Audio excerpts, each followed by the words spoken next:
ঠিক আছে, আমরা যে বর্ডারের কাছে আসছি এটা এত সময় উঠে যাইতো।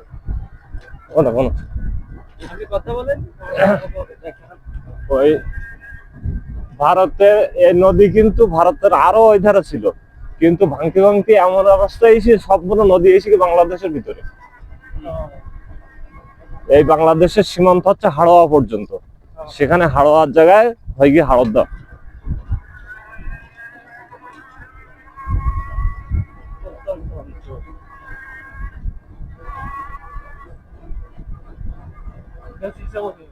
ইসামতি নদী।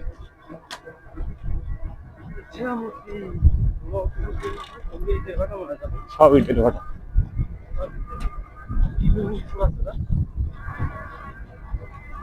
আগামাতা সব বৃক্ষ।